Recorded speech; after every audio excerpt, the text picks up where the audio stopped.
ধূমপান স্বাস্থ্যের পক্ষে ক্ষতিকারক, ইহা ক্যান্সারের কারণ। নমস্কার বন্ধুরা, আশা করি সকলে ভালো আছেন এবং সুস্থ আছেন।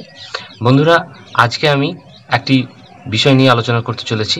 বিষয়টি শুরু করার আগে যারা আমার চ্যানেলটি প্রথম দেখছেন তারা অতি অবশ্যই আমার চ্যানেলটি সাবস্ক্রাইব করে নেবেন।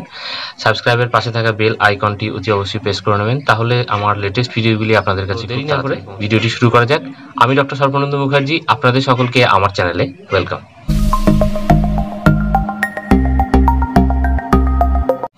তো ফ্রেন্ড, আজকে আমি যে বিষয়টা নিয়ে ভিডিওটি করতে চলেছি সেই বিষয়টি হচ্ছে পেনকিলার।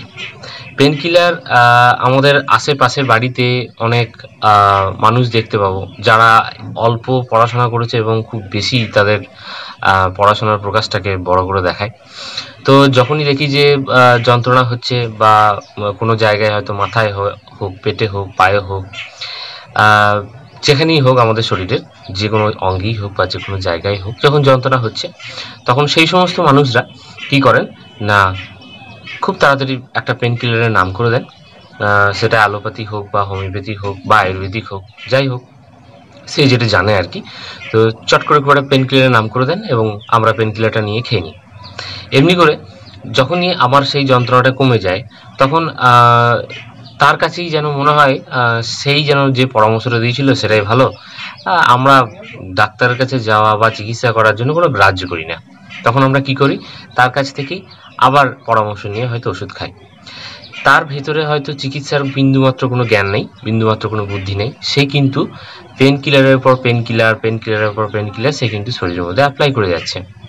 আমার হয়তো হাঁটুতে খুব যন্ত্রণা করছে, মেবি সেটা হয়তো রিউমেটয়েড আর্থ্রাইটিস হতে পারে, বা যে কোনো রকম স্পন্ডিলাইসিসের কারণে হতে পারে, বা পেটের যন্ত্রণাটা কোনো ইনফ্ল্যামেটরি কন্ডিশনের জন্য হতে পারে, কোনো ইনফ্লামেশনের জন্য হতে পারে, বা কোনো ইনফেকশনের জন্য হতে পারে। সেই সমস্ত জিনিসগুলো আমরা যাচাই করছি না। যাচাই না করে সেই কাকা বা দাদা যেই হোক, পাড়ার পাশে যে পাশের বাড়িতে বা যে জ্ঞানম্যান ব্যক্তিটা আছে তার কাছ থেকে আমরা পেনকিলার নিয়ে খাচ্ছি। আজকে আমার বিষয়টি হচ্ছে, আমরা এই যে কোনো আলোচনা না করে, ডাক্তারের সাথে কোনো পরামর্শ না করে এই যে দিনের পর দিন যে পেনকিলারগুলো খেয়ে যাচ্ছি, এই পেনকিলারগুলো খাওয়া কি ভালো না খারাপ? অনেকে বলবে পেনকিলার না খেলে পরে আমার যন্ত্রণাটা কি করে কমবে। যন্ত্রণাটা যদি আপনার কমাতেই হয় তাহলে শুধুমাত্র পেনকিলারের উপর ভরসা না করে যন্ত্রণা কমানোর জন্য আরও অনেক রাস্তা আছে। সেই রাস্তাগুলো বলে দেওয়ার দায়িত্ব হচ্ছে আপনাকে যে ডাক্তারবাবু চেক আপ করছেন বা যে ডাক্তারবাবু আপনাকে দেখছেন, সেই ডাক্তারবাবু কিন্তু আপনাকে সঠিকভাবে বলে দেবেন যে, বা গাইডলাইন দিয়ে দেবেন যে আপনার এই রোগটার জন্য যন্ত্রণার ওষুধটি কম খেয়ে আপনি কি কি জিনিস করে যন্ত্রণার প্রভাবটা অনেকটা কমিয়ে রাখতে পারবেন। এবার আমরা চলে আসবো যে পেনকিলার। খুব আমি অল্পের মধ্যে বলবো। পেনকিলার, যে কোনো পেনকিলার আমাদের শরীরের মধ্যে যখন ঢোকে তখন তার কাজটা সে করে দেয়, কিন্তু তার কিছু ওয়েস্ট প্রোডাক্ট আছে সেগুলি কিন্তু বাইরে বের করতে হয়। না হলে সেই ওয়েস্ট প্রোডাক্টগুলি যদি আমাদের শরীরের মধ্যে থেকে যায় তাহলে আমাদের শরীরের মধ্যে অন্য কোনো অর্গানে, অন্য কোনো জায়গায়, অন্য কোনো রকমভাবে রোগ উৎপন্ন হয়ে যেতে পারে। এই জিনিসগুলি ভালো করে শুনবেন। পেনকিলার খাওয়া মাত্রই পেনকিলারের যে কাজটা করার সেটা পেনকিলারের কাজ করে দেওয়ার পর পেনকিলারের কিছু ওয়েস্ট প্রোডাক্ট থাকে যেগুলি আমাদের অতি অবশ্যই বাইরে বের করে দেওয়ার প্রয়োজন পড়ে, না হলে কিন্তু আমাদের শরীরের খুব ক্ষতি হয়ে যেতে পারে। পেনকিলারের ওয়েস্ট প্রোডাক্টটা আমাদের মেনলি যে জায়গা দিয়ে বের হয় সেটা হচ্ছে কিডনি, আর একটি জায়গা সেটা হচ্ছে লিভার। আমাদের শরীরের মেন গুরুত্বপূর্ণ দুটি অঙ্গ, যেটা কিডনি এবং লিভার, এটা ভীষণ গুরুত্বপূর্ণ এবং খুব দরকারি অঙ্গ।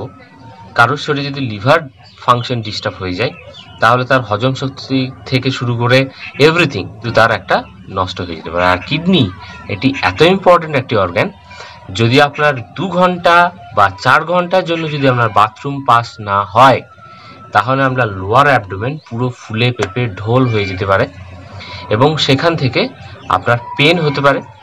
এবং নট অনলি লোয়ার অ্যাবডোমেন, আপনার পুরো শরীর ফুলে যেতে পারে, পা থেকে, হাত থেকে শুরু করে, মুখ থেকে শুরু করে সব অঙ্গ ফুলে যেতে পারে। তো এই দুটো অঙ্গ আমাদের এত গুরুত্বপূর্ণ অঙ্গ।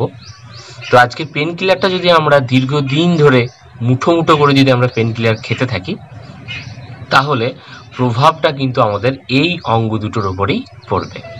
আমার মতে বলে ডাক্তারবাবুদের কাছে সময় মতো যাওয়াটাই বুদ্ধিমানের কাজ। আপনি যদি দেরি করে ডাক্তারবাবুর কাছে যান, তিনিও তো মানুষ, তিনি যেটুকু পারবেন সেটুকু করার চেষ্টা করবেন। কিন্তু আপনি যদি দেরি করে যান তাহলে কিন্তু আপনার সম্ভাবনাটা হতেও পারে, না হতে পারে। অতএব সময় মতো ডাক্তারবাবুদের সঙ্গে চেক করুন, শরীরের মধ্যে কোথায় কোথায় আপনার ফল্ট আছে আপনি দেখুন, তারপরে আপনি কন্টিনিউয়াসলি পেন কিলার ইউজ করুন। পেন কিলার অতিরিক্ত খাওয়া একদমই খারাপ। যেটুকু খাওয়া প্রয়োজন, কোর্স অনুযায়ী খাওয়া প্রয়োজন, সেইটুকু ডাক্তারবাবুদের কাছে গেলে পরে ওনারা নিশ্চয়ই আপনাদেরকে গাইড করে দেবেন। তো আজকের এই ছোট্ট ভিডিওটি বা এই ছোট্ট পরামর্শটি আপনাদের কেমন লাগলো সেটি অতি অবশ্যই আমাকে কমেন্ট করে জানাবেন। আমার হয়তো কিছু ভুল ত্রুটি থাকতে পারে, সেটি আমাকে মার্জনা করে দেবেন। যদি আমার এই ছোট্ট ভিডিওটি আপনাদের ভালো লেগে থাকে তাহলে শেয়ার করবেন। সকলে ভালো থাকবেন, সুস্থ থাকবেন, সতর্ক থাকবেন এবং সকলকে ভালোবাসার প্রণাম জানিয়ে আজকের ভিডিও আমি এখানেই শেষ করলাম। নমস্কার।